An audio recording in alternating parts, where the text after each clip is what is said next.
நீங்கள் பார்த்து கொண்டிருப்பது ஆம்ஸ்டாங் டிவி.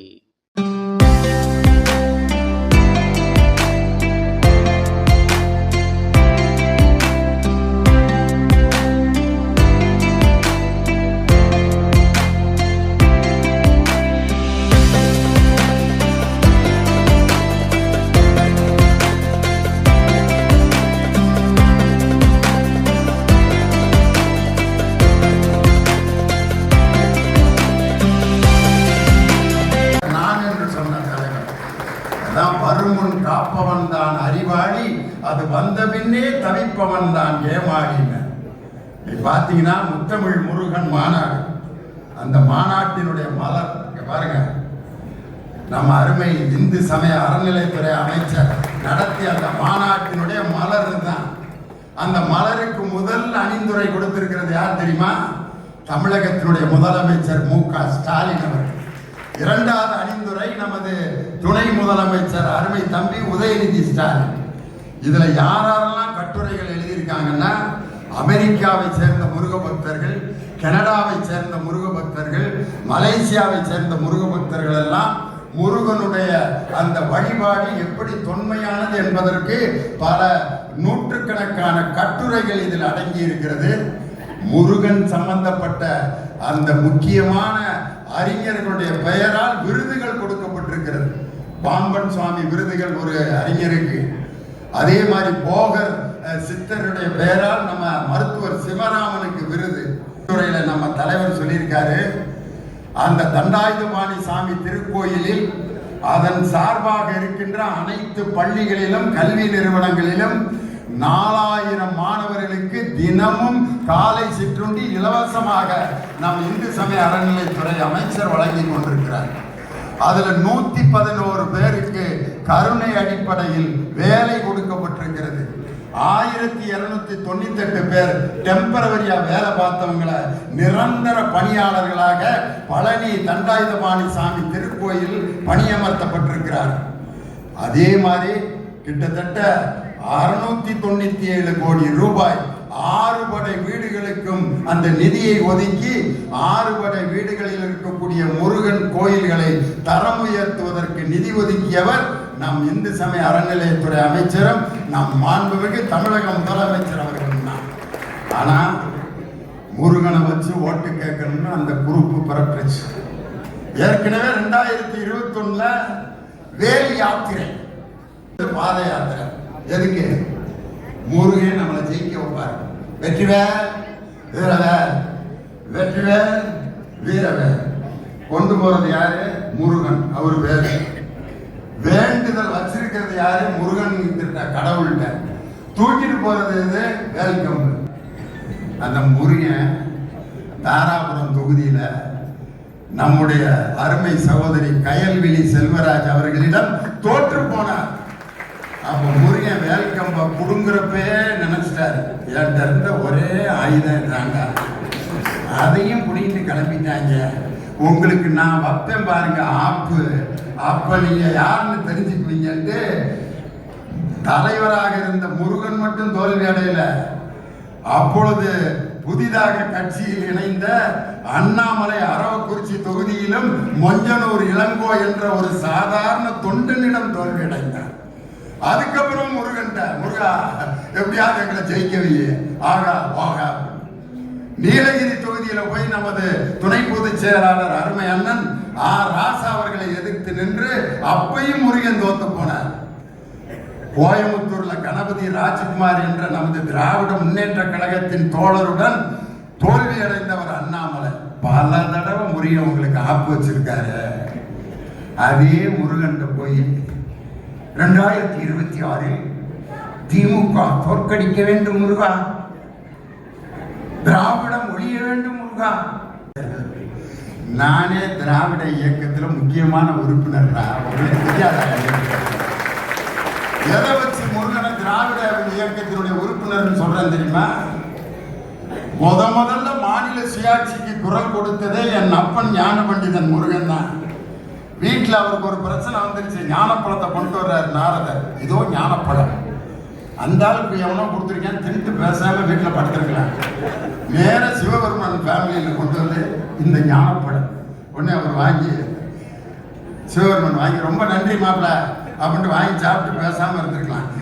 உடனே வீட்டுக்கார மாட்டேன், இதை நான் சாப்பிடுவதை விட நீ சாப்பிடுவது தான் சால சிறந்தது. அந்த அம்மா ரொம்ப நன்றி, நான் உங்களுக்கு கொடுத்த பழத்தை எனக்கு கொடுத்தீங்களேன்ட்டு அந்த அம்மா திண்டு பேசாம இருந்திருக்கலாம். அது உடனே இதை நமது பிள்ளைகளுக்கு ஆளுக்கு பாதியாக பிரித்து கொடுத்து விடலாம் அப்படின்னு சொன்னோன்னா நாரதர் என்ட்ரி.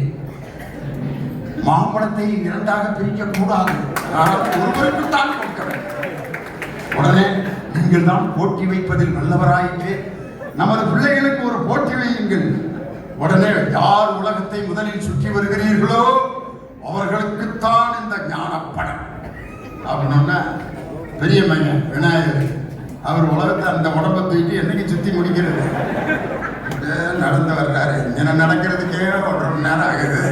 மூஞ்சூர் அதுகிட்ட கேட்கிறேன், பிரதர் உலகத்தை சுத்த போலாமா? அதுக்கு மூஞ்சூர் சொன்னது கொஞ்சமாவது மனசா சரியா, என் மேல நீ உட்கார்ந்தீங்கன்னா எனக்கு அதான் கடைசி சிட்டிங்க. இதுல ஒன்னைய தூக்கிட்டு நான் உலகம் முழுது எப்படி ஊந்து ஊந்து போய் நீ என்னைக்கு ஞானக்குளத்தை வாக்குறது? முறையன் நம்பால உடனே தமிழ் கடவுள் மயில் எடுத்தாரு. ஒரு நொடியில் உலகத்தை சுற்றி வருகிறேன் சுத்தி அடிச்சுட்டார். வந்து எங்கே எனக்கு ஞானப்படம் அப்படின்னா அதுக்குள்ள விநாயகர் ஒரு டுபாக்கூர் வேலை பார்த்தார். நாரதர் உலகம் என்றால் என்ன, அம்மையப்பன் என்றால் என்ன? உலகம் என்றாலும் அம்மையப்பன் என்றாலும் ஒன்றுதான். இருந்தாலும் எனக்கு தெரியாதுன்னு இருக்கலாம். குழப்பத்தை உண்டு பண்றதுக்குன்னே தான் வந்திருக்கேன். உலகம் என்றாலும் அம்மையப்பன் என்றாலும் ஒன்றுதான். அப்படியானால் என் அம்மா அப்பாவை சுற்றினால் உலகத்தை சுற்றியதாகத்தானே அர்த்தம். ஆமாம் ஆமாம் என்றார். அவங்க அப்பா அம்மா 3 ரவுண்ட் அடிச்சுட்டு ஞானப்பழம் தாய் தின்னுகிட்டு இருக்காரு. அப்ப வர்றாரு முருகன், எங்கேயும் எனக்கு ஞானப்பழம், உங்க அண்ணன் வாங்கி சாப்பிட்டு இருக்கேன், நீ உன் வேலையை பார்த்துட்டு போ. எனக்கு அநீதி இழைக்கப்பட்டது, இந்த இடத்தில் நான் இனிமேல் இருக்க போவதில்லை, எனக்கென்று ஒரு தனி உலகத்தை நான் அமைக்கப் போகிறேன், எனது நாடு எனது உலகம் என்று அமைக்கப் போகிறேன்னு அநீதி இழைக்கப்பட்டவுடன் எப்படி நம்ம தலைவர் Tamil Nadu is out of control of central government அப்படின்னு அமைக்க போகிறேன்னு அன்னைக்கு போய் நின்றவர் தான். இன்னைக்கு வரைக்கும் அந்த கோரிக்கை நிறைவேறாம கோமணத்தோட ஏழிப்பணி தண்டு கொன்று கோமணத்துடன் ஆண்டியானாய் ஔவையார் பாடுவாங்க. அப்ப ஔவையார்கிட்ட கேட்பாரு முருகன், ஔவையே 1 2 3 என்ற வரிசையில் எங்கள் குடும்பத்தை பற்றி பாடு. ஒன்னு ஔவையார், ஒன்றானவன் ஒருவில் இறந்தானவன், ஒருவான செந்தமிழில் 3ஆனவன், நன்கான வேதத்தில் 4ஆனவன், நமச்சிவாய என 5ஆனவன், இன்பச் சுவைகளுக்குள் 6ஆனவன், இன்னிசை பதங்களில் 7ஆவனன், தித்திக்கும் நவரச வித்தானவன், பற்றானவன் நெஞ்சில் பற்றானவன், பன்னிருகை வேலவனை பெற்றானவன் என்று தமிழிலே அவ்வையை பாடி தமிழை ரசித்த கடவுள் யார்? முருகன். அவரை போய் இவர்கள் காப்பாற்ற போறார்களாம். முருகனை நாங்கள் காப்பாற்றுவோம். ஒரு அம்மா தான் அழகா சொல்லிச்சு, அறுபடை வீறு கொண்ட திருமுருகான்ட்டு சீர்காழி கோவிந்தராஜன் ஒரு பாட்டு பாடியிருப்பார். அந்த பாட்டுல திருப்பரங்குன்றத்தை பத்தி என்ன பாடினார்னா, குறுநகை தெய்வானை மலரோடு வண்ண குலமகளாக வரும் நினைவோடு வீடு. தெய்வானைக்கு கல்யாணான இடம் தான் திருப்பரங்குன்றம். திருப்பரங்குன்றத்தில் நீ சிரித்தால் முருகா அப்படின்னு தான் எழுதியிருக்காங்களே வெளிய. அமித்ஷா இங்க வந்து சொல்றாரியா, திருப்பரங்குன்றத்தை சிக்கந்தர் மலை என்று மாற்றியது திமுகங்கிறாரியா. என்னைக்காவது நம்மளோ அன்னை சேகர் பாபுவோ சிக்கந்தர் மலைக்கு நான் போயிட்டு வரேன் போயிருக்காரு இல்லையா? இந்து சமய அறநிலையத்துறை அமைச்சர் திருப்பரங்குன்றத்தில் அங்க இருக்கக்கூடிய அதிகாரிகளை சந்தித்து கோயில் திருப்பணிகளை பார்வையிட்டார்னா வருதே ஒழிய சிக்கந்தர் மலை அப்படிங்கிற பேரை நம்ம மாத்தினோம்னு ஒரு உள்துறை அமைச்சர் அபாண்டமாக போடப்பட்ட பழி. இந்த பாட்டு திருப்பரங்குன்றத்தில் நீ சிரித்தால் முருகான் தான் எழுதியிருக்காங்களே ஒழிய சிக்கந்தர் மலை மீது நீ சிரித்தால் முருகா, நாகூர் தர்காவிலே எதிரொலிக்கும் அப்படின்னா பாடினாங்க. இல்ல, ஒரு மத கலவரத்தை உண்டு பண்ண வேண்டும் என்பதற்காக திட்டமிட்டு நடத்தப்பட்ட ஒரு மிகப்பெரிய கேவலமான ஒரு கூட்டம் தான் அந்த இந்து முன்னணி அவர்கள் நடத்திய அந்த கேவலமான அந்த கூட்டம். அந்தியாரையும் அவர்கள் கேவலமாக பேசுவதை பார்த்துவிட்டு ஒரு நாள் கழிச்சு வந்து, ஒரு நாள் ஆச்சு ரோசம் வர்றது. ரோசம் இப்படியா வரணும்? ரோசம் எப்படி வரணும்? ஒருத்தன் வீட்டுக்கு கூப்பிடுறேன், வாப்பா உட்காரு, என்னடா இப்படி கூப்பிடுறேன், உட்கார சொல்றேன், வாங்க வாங்க வாங்க உட்காருனா தான் உட்காரு, வா உட்காரு, சாப்பிட்டுப்பா அப்படின்னு உடனே என்ன சோத்துக்கான வந்திருக்கேன் நினைச்சியா? ஏண்டா ஆளு முகரை ஒரு சோறு வேணா, ஒரு விசேஷம் வேணாம். இவன் தான் மனுஷன். அவனுடைய உணர்வு பாதிக்கப்படும் போது உடனே எவன் கொந்தளிக்கிறானோ அவன் தான் மனுஷன். பெரியாரையும் அண்ணாவையும் அவர்கள் அதான் காது கேட்கலன்னா பரவாயில்ல, விஷுவல காமிச்சிட்டு இருக்கான். எந்தவித சொரணையும் இல்லாமல் அமர்ந்திருக்கிறார்கள் என்று சொன்னால் இவர்கள் இழப்பதற்கு தயாராக இருப்பார்கள்ங்கிறத அந்த இடத்துல காட்டிட்டாங்களே. ஒரு கதை, ஒரு பெரிய மலையில ஒரு சாமி இருக்கு. அந்த சாமியை கீழே மலைக்கு கீழே கொண்டு வந்து மக்களுக்கு அருள் பாலிக்க கொண்டு வரணும். அப்ப அந்த மலைக்கு மேல இருக்க ஒரு ராஜா, அவருக்கு கையால் நடக்க முடியாது, பைத்தியம் லேச பைத்தியம் முடிச்ச ஒரு ராஜா. அந்த ராஜா சொல்றாரு, சாமியை நான் தான் தூக்கிட்டு வருவேன். வேணாம் ராஜா, உங்களுக்கு கைகால் வரல, நீங்க நடந்து போறதுக்குள்ள ஜனங்கள்லாம் போயிடுவாங்க. ராஜா ஒரே கலகம். ராஜாவுக்கு கால் இல்லை, நடக்க முடியாது, லைட்டா மெண்டல் வேற. இருந்தாலும் ராஜா ரொம்ப ஆசைப்படுறாரு. சாமியை ராஜா கையில கொடுத்துட்டாங்க. நடக்க முடியாது, எப்படி ராஜா போவ? ஒரு கழுதையை கூப்பிடுறேன் அப்படின்னு எங்கேயோ இருந்த ஒரு கழுதையை கூப்பிட்டு ராஜாவை தூக்கி உட்கார வச்சுட்டாங்க. ராஜா சாமியை தூக்கிட்டு வர்றாரு. வழி நெடுங்க ஜனங்கள்லாம்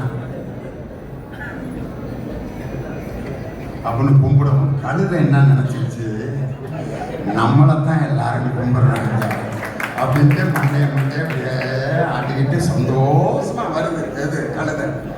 ராஜா என்ன நினைச்சுக்கிட்டாரு, நம்மளைத்தான் கும்பிடுறாங்கிட்டு மேல இருக்கிற சாமியை வச்சுக்கிட்டு டக்கு டக்கு டக்குன்னு குதிக்க ஆரம்பிச்சாரு. கழுதையும் குதிக்க ஆரம்பிச்சிருச்சு, ராஜாவும் குதிக்க ஆரம்பிச்சு மலையை விட்டு கீழே இறங்கணும்னு கழுதையும் கீழே விழுந்து ராஜாவும் கீழே விழுந்து சாமி சிலையும் சுக்கு நூறா நொறுங்கி போச்சு. இந்த 2026 பாஜக அதிமுக கூட்டணிக்கு நடக்க போறது இதுதான். அதுல கழுதை யாரு தெரியுமா? அவர் பேரை சொல்லக்கூடாது, அதிமுக தான் அந்த கழுதை. அந்த பைத்தியம் முடிச்ச ராஜா யாருன்னா பாஜக. வேற எந்த எதை சொல்லி ஓட்டு கேட்பது என்று தெரியாமல் ஒரு சாமி சிலையை தூக்கி கொண்டு அவர்கள் மக்களிடம் ஓட்டு பிச்சை ஏந்தி கொண்டிருக்கிறார்கள். இன்னைக்கு எங்க ஊர்ல ஒரு ஆள் இருக்கான், பையில பாத்தீங்கன்னா சிலுவை ஜபமாலை வச்சிருக்கான், விபூதி போடுறதுக்கு ராம கட்டி வச்சிருப்பேன், காவி ட்ரெஸ் வச்சிருப்பேன், இஸ்லாமியருடைய குல்லா 3 வச்சிருப்பேன். அந்த யூனிஃபார்ம் மாட்டிடுவேன். பெருமாள் கோயில்னா நல்லா இவ்வளோ பெருசு நடுத்தலையில இருந்து போட்டு வெங்கட்ராமா கோவிந்தா வெங்கட்ராமா கோவிந்தா சில்லற காசை பொறிட்டு வந்துடுவார். அடுத்து சிவன் கோயிலில் பிரதோஷம்னா இப்படி அடிச்சிருவேன். டக்குன்னு இதை அழிச்சிட்டு தப்புன்னு அடிச்சிட்டு தென்னாடுடைய சிவனையை போற்றி எந்நாட்டிற்கும் இறைவா போற்றி சித்தமெல்லாம் எனக்கு சிவமயமே எடுப்பாங்க. சர்ச்சில் ஞாயிற்றுக்கிழமை இது எல்லாத்தையும் தூக்கி பையில போட்டு பெரிய ஜபமாலையை மாட்டிக்கிட்டு கத்ராயி இயேசுவினுடைய நாமத்துக்கு சோத்திரம் ஐயா, சோத்திரம் ஐயா, சோத்திரம் ஐயா காசு விழுந்துட்டு. வெள்ளிக்கிழமை அவங்க தொழுகை முடிச்சுட்டு வர்றப்ப புல்லாவை மாட்டிட்டு நாரே தப்பி அல்லா அக்பர் காசு. அவனை கூப்பிட்டேன், மாப்பிள்ள எப்படா இப்படி ஒரு டெக்னிக், நமக்கு தேவை காசு தான். எந்த சாமியோட அடையாளம் இருந்தா என்ன, அதை போட்டுக்கிட்டு காசை சம்பாதிச்சிட வேண்டியதானே. இந்த பிச்சைக்காரர்களுக்கும் அதிமுக பாஜக கூட்டணிக்கும் என்னையா வேறுபாடு? நல்ல திட்டங்களை மக்களிடம் கொடுத்து ஓட்டுக்களை பெறுவதற்கு வக்கில்லாமல் ஒரு ஆன்மீகத்தில் இருக்கக்கூடிய ஒரு முருகனுடைய படத்தை காண்பித்து சிலையை காண்பித்து இந்த ஓட்டு பிச்சைக்காரர்களை ஓட ஓட விரட்டி 2026 உதிக்கின்ற சூரியனை எந்த சக்தியாலும் தடுக்க முடியாது. ஒரே ஒரு செய்தியை மட்டும் சொல்லிடுறேன். கலைஞர் பிறந்த நாள் என்று கணித்து அன்றே பள்ளி மாணவர்களுக்கு கம்ப்யூட்டர் கல்வியை கொடுத்த ஒரு தலைவர் முத்தமிழறிஞர் டாக்டர் கலைஞர். அவரால் உருவாக்கப்பட்ட தொழில்நுட்ப பூங்கா, டைடல் பார்க், தொழில்நுட்ப பூங்காக்கள், இது எல்லாரும் எல்லா மாவட்டத்திலும் இன்னைக்கு முத்தமிழறிஞர் டாக்டர் கலைஞர் என்ற அற்புதமான ஒரு விஞ்ஞானி. அது மட்டும் இல்ல, இன்னைக்கு நம்ம பாட்டு கேட்கறது எத்தனை மெத்தட் வச்சிருக்கோம் பார்த்துருக்கீங்களா? பாட்டு கேட்கிற மெத்தட். ஒரு காலத்துல ரெக்கார்டு பிளேயர் இருந்துச்சு. கல்யாண மாப்பிள்ளை பொண்ணு போயிட்டாங்கன்னா அந்த பொண்ணு மாப்பிள்ளைக்குன்னு ஒரு பாட்டு வச்சிருப்பாங்க. மணமகளே மருமகளே வா வா, ரெக்கார்டு பிளேயர். பொன் வலது வலது வலது வலது, அந்த ஊசி அங்கனே நின்றுக்கிறேன். அந்த பிள்ளை காலை எடுத்து வச்சுட்டு வைக்கிறதா வேணாம் பாட்டு முதல்ல இருக்கிறதே தேவலாம் இருக்கு. டக்குன்னு இன்னொரு தடவை மாற்றுவான். மருமகளே மருமகளே வா, அந்த பிள்ளை நான் இன்னும் ஒரு 15 நாள் கழிச்சு வரேன். இப்படியான பாட்டை போட்டு கூப்பிடுறது அப்படின்னு ரெக்கார்டு பிளேயர்ல பாட்டு போட்டுட்டு இருந்தான். அதுக்கப்புறம் பார்த்தீங்கன்னா ஆடியோ கேசட். என் பட்டிமன்றம்லாம் வந்தப்ப ஆடியோ கேசட். பட்டுக்கோட்டையம் கண்ணதாசனா திண்டுக்கல் யோனியின் பட்டிமன்றம் 4 பாகங்கள். முதல் பாகம், 2வது பாகம், 4 கேசட்ல ஒரு பட்டிமன்றம் கேட்பாங்க. அதுக்கடுத்து சிடி, காம்பாக்ட் டிஸ்க் அப்படின்னு வச்சு சிடி பிளேயர். இன்னைக்கு பார்த்தீங்கன்னா என் சகோதரி கையில் வச்சிருக்க இந்த செல்போன்ல ஒரு 5000 பாட்டு இருக்கு. மெமரி கார்டு இவ்வளவு பெருசு தான் இருக்கு. நம்ம சொல்ற பாட்டுலாம் போடுது. அலெக்சா அலெக்சா கற்பனை என்றால் கற்பனை என்றாலும் கற்சிலை என்றாலும் கந்தனே உனை ஸ்டாப் அலெக்சா ஸ்டாப். சந்தோஷம் பொங்குது. உடனே அலெக்சா சந்தோஷம் பொங்குது, சந்தோஷம் பொங்குது, சந்தோஷம் என்னில் பொங்குதே, அல்லேலூயா இயேசு என்னை ரட்சித்தார், முற்றும் என்னை மாற்றினார், சந்தோஷம் என்னில். Alexa stop. இறைவனிடம் கையேந்துங்கள், இறைவனிடம் கையேந்துங்கள், அவன் இல்லை என்று சொல்லுவதில் அந்த ஒரு அறிவியல் கருவி, மத வேற்றுமை இல்லாமல் எல்லா பாட்டையும் அந்த ஒரு அறிவியல் முன்னேற்றம் தாண்டா ஒரு மனிதனுடைய மத வெறியை தகர்க்கக்கூடிய சக்தி. அந்த மெமரி கார்டில் இருக்கக்கூடிய ஒரு சின்ன பொருளுக்கு பேர் தான், அந்த மெமரி கார்டில் இருக்கிற பேர் செமி கண்டக்டர்னு பேர். அந்த செமி கண்டக்டர் தான் இந்த மெமரி கார்டு, அந்த சிப்பு, உங்களுக்கு இருக்கக்கூடிய அந்த மொபைல் ஃபோனில் இருக்கக்கூடிய சிம் கார்டில் இருக்கக்கூடிய ஒரு சின்ன ஒரு கருவிக்கு பேர் தான் செமி கண்டக்டர். இன்னைக்கு நம்ம தலைவர் இன்னும் 10 ஆண்டுகள் கழித்து வரக்கூடிய அந்த செமி கண்டக்டரை கொண்டு வருவோம் என்று சொல்லி அதற்குரிய பணிகளை மேற்கொண்டு கோவை மாவட்டத்தில் பல்லடத்திலும் ஒசூரிலும் திருநெல்வேலியிலும் செமி கண்டக்டர் தொழிற்சாலை உருவாக்குவேன் என்று 10 ஆண்டுகளுக்கு பிறகு நடக்கின்ற அறிவியல் முன்னேற்றத்தை இன்றே கொண்டு வந்த தலைவர் நம் தளபதி மு.க. ஸ்டாலின் என்ற தலைவர். எப்படி தந்தை டைடல் பார்க் தொழில்நுட்ப பூங்காக்களை கொண்டு வந்தாரோ அதுபோல செமி கண்டக்டர் என்ற அந்த துறையினுடைய வளர்ச்சியை இன்று எதிர்நோக்கி இருக்கின்ற தலைவர் நம் தமிழகத்தினுடைய முதலமைச்சர். ஒரு மாற்றுத்திறனாளி அணி, கல்வியாளர் அணி என்று 2 அணிகள் இன்று உருவாக்கப்பட்டு மாற்றுத்திறனாளி அணியினுடைய பொறுப்பாளர்களை நேற்று நான் வந்து சந்திச்சேன். அந்த பையன் சொல்றாரு, மாற்றுத்திறனாளிகள், காது கேட்காதவர்கள் உள்நாட்சி தேர்தலில் போட்டியிடுறதுக்கு உங்களுக்கு அனுமதி இல்லை. காரணம், செவித்திறன் குறைபாடு உள்ளவர்கள் தேர்தலில் நிற்கக்கூடாதுன்னு விதி இருக்குன்னு சொல்லி அதை எதிர்த்து கோர்ட்டு கேஸுக்கெல்லாம் போய் அந்த கோர்ட்டுக்கு அவர்கள் நீதிமன்றத்தில் போராடும் போது ஆதரவு தந்த தலைவர் நம் தமிழகத்தினுடைய முதலமைச்சர்.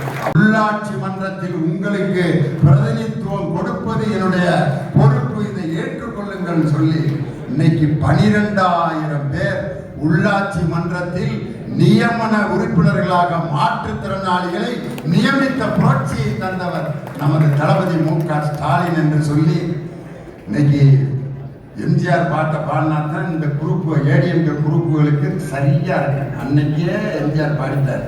நெஞ்சம் உண்டு நேர்மை உண்டு ஓடு ராஜா, நேரம் வரும் காத்திருந்து பாரு ராஜா, அஞ்சி அஞ்சி வாழ்ந்தது போதும் ராஜா, நீ ஆற்று வெள்ளம் போல் எழுந்து ஓடு ராஜா.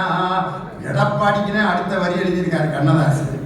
அடிமையின் உடம்பில் ரத்தம் எதற்கு, தினம் மாற்றப்பட்ட கோடைக்கு இல்லம் எதற்கு, கொடுமையை கண்டு கண்டு பயம் எதற்கு, நீ கொண்டு வந்ததென்னடா மீசை முறுக்கு, நெஞ்சம் உண்டு நேர்மை உண்டு ஓடு ராஜா. எங்கள் தங்கத்துல ஒரு பாட்டு பாடிப்பார். அதன் பாதையில் தனது தலை வைத்து ஓடும் ரயிலை இடைமறித்து, அதன் பாதையில் தனது தலை வைத்து உயிரை துரும்பாய் தான் மதித்து, தமிழை வளர்த்து கூட்டம் எங்க கூட்டம், பரம்பரை ரத்தம் உடம்பிலடா, அது முறுக்கேறி கிடப்பது நடம்பிலடா, கொடுத்ததை கொடுத்தால் புரியுமடா, முன்பு எடுத்ததை எடுத்தால் தெரியுமடா, அண்ணன் அன்று நல்ல நல்ல கருத்தை அழகு தமிழில் சொல்லிக் கொடுத்து எதையும் தாங்கும் இதயத்தை நமக்கு வளர்த்த அண்ணாவை தலைவராக கொண்ட இயக்கம் திராவிட முன்னேற்ற கழகம். அந்த இயக்கத்தினுடைய சூரியன் 2026 உதிப்பதை எந்த சக்தியாலும் தடுக்க முடியாது என்று சொல்லி 2026 ஆகஸ்ட் 15 அன்று சென்னை கோட்டை கொத்தளத்தில் கொடியேற்ற போவது எங்கள் தலைவர் மு.க. ஸ்டாலின் தான். மீண்டும் முதல்வர் ஆவார். அதற்கு 200 தொகுதிகளுக்கு மேல் நாம் வெற்றி பெறுவோம் என்று சொல்லி அண்ணன் சொன்ன அதே அரை மணி நேரத்தில் நான் முடிச்சிட்டேன்னு சொல்லி உங்கள் அனைவருக்கும் நன்றி தெரிவித்து விடைபெறுகிறேன். வணக்கம். டாக்டர் கலைஞர், தமிழக முதல்வர் தளபதி ஸ்டாலின், இளைய தலைவர் உதயநிதி ஸ்டாலின். இந்த நிகழ்ச்சியை துவக்கி வர அண்ணன் அமைச்சர் சிவசங்கர் அவர்களுக்கும் அண்ணன் திண்டுக்கல் வீரமணி அவர்களுக்கும் மூத்த பள்ளியாளர்